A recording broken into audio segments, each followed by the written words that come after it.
You hit your 40s or 50s, and suddenly everything got turned upside down. Your body changed. You started to gain weight, even though your lifestyle hadn't changed. You're bloated. You're exhausted. You don't recognize your reflection anymore. And so what do? You try harder. You eat less. You eat cleaner. You exercise more. But what if the very things you're doing are contributing to your weight gain, your bloat, your tiredness? I'm Lara, registered holistic nutritionist, and today we're breaking down the 5 habits that are destroying your metabolism after 40. Habit 2 and 5 being the most critical. I want to start with telling you that health and weight loss after 40 are absolutely possible. My client Rebecca came to me saying this in her words: I'm very aware of the latest research about how to eat, protein, not eating a few hours before bed, limiting processed food, which I do my best to implement. But she was continuing to gain weight and feel exhausted. Only a few months into the program, she went to the gym to work with her personal trainer,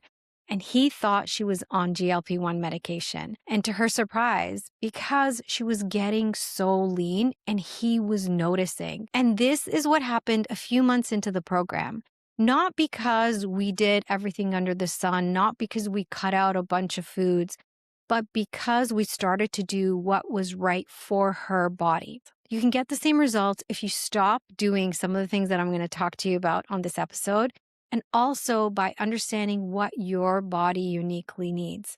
Okay, now let's get into the 5 habits that are destroying your metabolism. Number 1, believing lies about your body. Your beliefs dictate your future outcome. If you believe your body's broken, it will remain that way. If you believe that your body's incapable of releasing weight, you won't release weight. If you believe that your body is doomed and you're going to develop the ill health that your parents are walking in, well, guess what? Your body will follow suit. But if you believe health is a possibility, your body can change.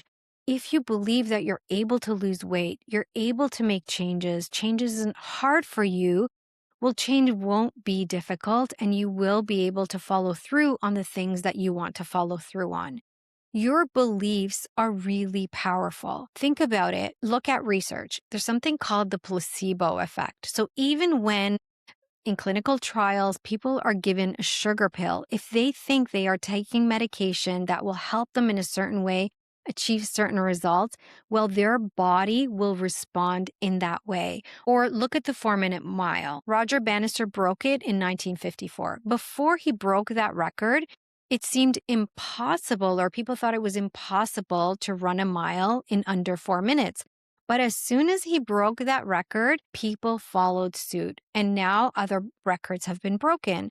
So your beliefs really dictate what your body does and what you allow yourself to do. I see this in practice all the time. People who believe they can, who trust me, who trust their bodies, who believe that their bodies can release weight, who believe that it's not hard for them to make habitual changes, reap results like Rebecca's. And people who believe the opposite, who don't believe that they have the capacity to heal or that they have the capacity to make changes, will get results in line with those beliefs. So today I want to challenge you. I want to challenge you to think about and understand, what are you believing? What are you telling yourself? Are you telling yourself that your body is doomed? That you will just get worse as you age, that no matter what you try, you can't lose weight? Is that what you're telling yourself? Or do you want to believe different things? So the first step is really understand your belief system and then start to challenge those beliefs and start to write down the opposite, the truth. Every single person is capable of losing weight. Every single body is capable of health and vitality. You do not have to deteriorate as you get older. Everything is possible with the right tools and with the right steps. So challenge your beliefs. Okay, number 2, eating late and heavier meals. This is really important to me. Number 5 is really important to me as well. They are all critical, but number 2 is an absolute game changer. So we all know about calories. Most people, you hear about reducing calories, maybe counting macros, fasting. We hear about all of these things. And so let's stick to calories for a second. Everybody talks about calories, but did you know that meal timing, the time that you eat your meals, actually has a greater impact in research than reducing calories or reducing calories alone? There have been numerous studies done on meal timing. So the time where you eat your meals, it dictates the way that you metabolize them. So eating a meal at 7 a.m. is very different than eating a meal at 7 p.m. in terms of how you're going to metabolize it, and very clear evidence of insulin sensitivity or digesting carbohydrates and metabolizing them.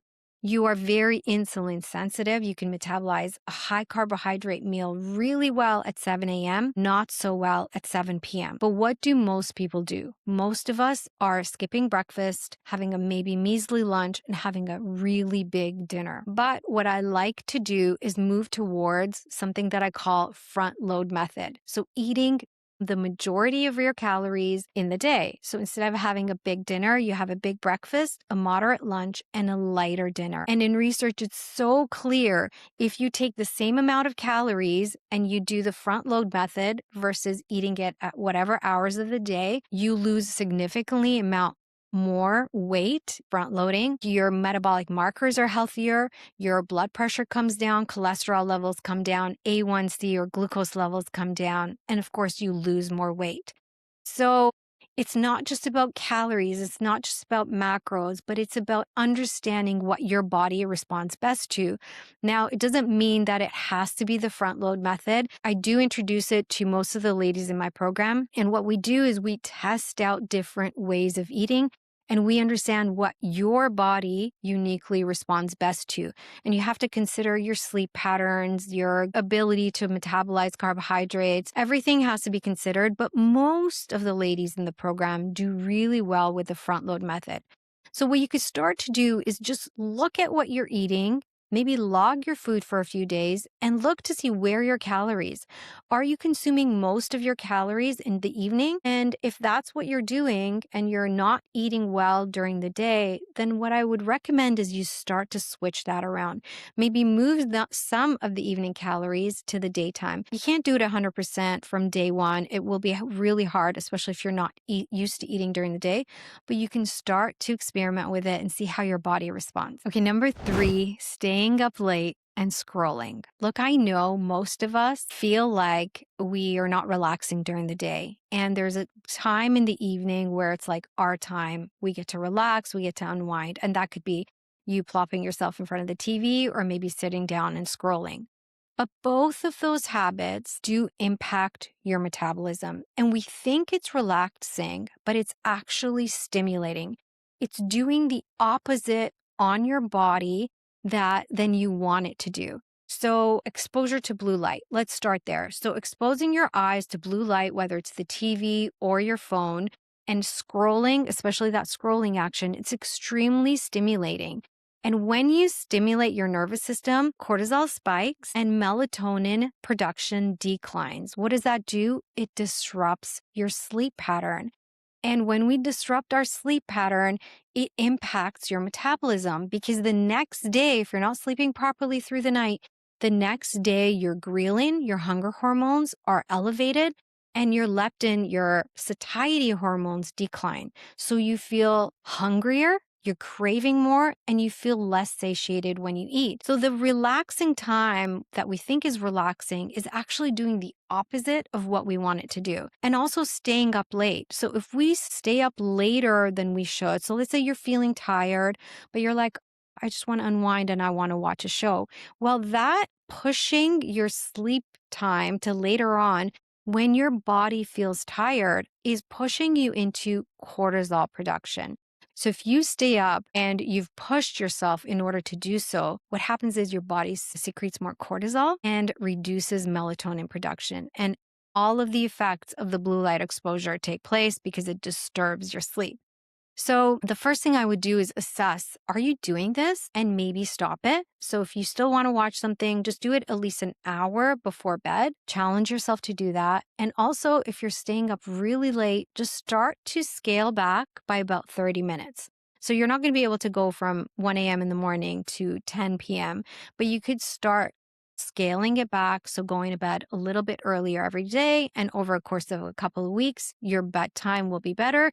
You'll get better quality sleep and you start to feel better and your metabolism will really benefit. Okay, so the first three are what I call mechanical habits that are really jamming up your metabolism. But before I go on to the next two, again, number 5 is my absolute favorite. I want to pause. And if you've been listening and you're nodding along and what you're finding what I'm saying helpful, I highly encourage you to check out my program, Metabolic Mastery. It really helps you understand your root metabolic issues, your fingerprint, and what we need to do for your body in order to help you lose weight, produce more energy, sleep through the night, ditch the bloat. And if you have questions, you can book a free 15-minute call with me. The link again is below. Okay, habit number 5, drinking alcohol. Okay, so alcohol is hormone disruptive. It causes the body to release more histamines. It's a stressor on the body. It's a stressor on the liver because it contains alcohol that the liver needs to detoxify. It also contains preservatives that, again, the liver needs to detoxify. As we age, we get more sensitive to histamines and we need more liver support and not burden. Alcohol also disrupts sleep quality, and sleep quality we know is really important. And even if it helps you fall asleep, some people might find that a glass of wine will help them fall asleep. It reduces the depth of sleep and causes sleep disruptions in the second half of sleep. So you might wake up in the middle of the night and you might not fall asleep, or you might find, especially if you're tracking it, that your REM and deep sleep are a lot shorter and lighter. So it really causes metabolic issues because your liver is your metabolic organ. It's involved in carbohydrate, fat metabolism, clearing excess estrogens, clearing toxins. And if it's not able to do its job properly, inflammation will rise in the body. And we definitely don't want that. Now, it doesn't have to be off limits, but what you could start to do is pay attention. When you drink, how do you feel? And if it's making you feel worse, meaning you're getting histamine reactions, you might get headache, flushing, hot flashes, more night sweats that night, it might cause you to bloat, have IBS kind of symptoms, then it's definitely worth parking it, or at a minimum, starting to cut it back. And when you cut it back, you just start to notice how it makes you feel. Now, I know I benefited from not having alcohol for a few years. I just started to notice, and I'll talk more about it in number 5, how it made me feel. And then I started to make decisions from that place because I just wanted to feel good. And now I can tolerate alcohol again. I can have a glass of wine if I want to.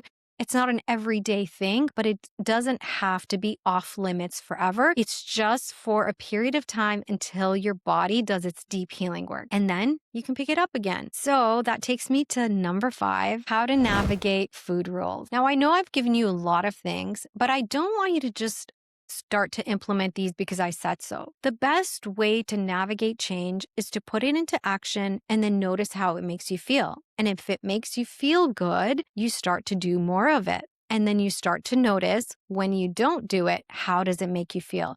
That's the best way to make change because the changes that you make have to be based on free will and not restriction. So if, let's say, talking about the front load method, you give it a try and then you start to notice, am I sleeping better? Do I have more energy the next day? Is this how I want to feel? And so it doesn't become just a rule that you follow. You do it from a place of choice. You have choice. You can follow the front load method if you want to, if it makes you feel good. Or you can completely ignore it because here's what happens. We adopt a bunch of food rules. We have all this noise in our head. We follow a lot of restrictive behaviors and we feel horrible when we don't adhere to them 100% or when we veer. So it's like two sides of the spectrum. Our body becomes more stressed because on one end, we are being really restrictive. And on the other end, when we don't adhere to it, we are being really cruel to ourselves. And this stresses your body. And when your body is stressed, you will not be able to lose weight. You will have more gastrointestinal issues. You will not be able to produce the energy that you want to. And it does more damage than if you had just eaten the thing anyway and not followed any food rules. Now, I'm not saying just eat whatever you want. There is wisdom in making healthy choices, but it has to be from a place of choice. And when you start to pay attention to how things make you feel, it's much easier to make good choices. Okay, so in one sentence, I want you to function from a place of freedom, not a bunch of food rules. Okay, so if you're still here and watching this video, I would love it if you would put in the chat number 1 to 5, one of them, or maybe all of them in the chat, and let me know what you'll be working on. This is for me to know who's watching and who's impacting. And it's for you because it'll help you follow through on the thing that you put in the chat. I would love for this channel to be a community for the people that are listening. And I would love for you guys to meet each other. And that's the beauty of the program that I've created, is that it creates a community, because I know that this journey is a lonely one if you don't have like-minded people around you. I'd love to meet you, and I'd love for you guys to chat with each other. Okay, so here's your takeaway. After 40, health isn't about more discipline. It's about creating awareness. And it's not about adding more food rules and rules. It's about stripping away the ones that are really impacting you and not working for you anymore. If you're ready to stop guessing and start understanding what your body uniquely needs, stay tuned for next week's episode, where I'll be talking about 5 foods that you can incorporate in your diet in order to boost your metabolic rate. And if you want a customized solution, I highly encourage you to check out my program, Metabolic Mastery. Link is below. I'll see you on the next episode.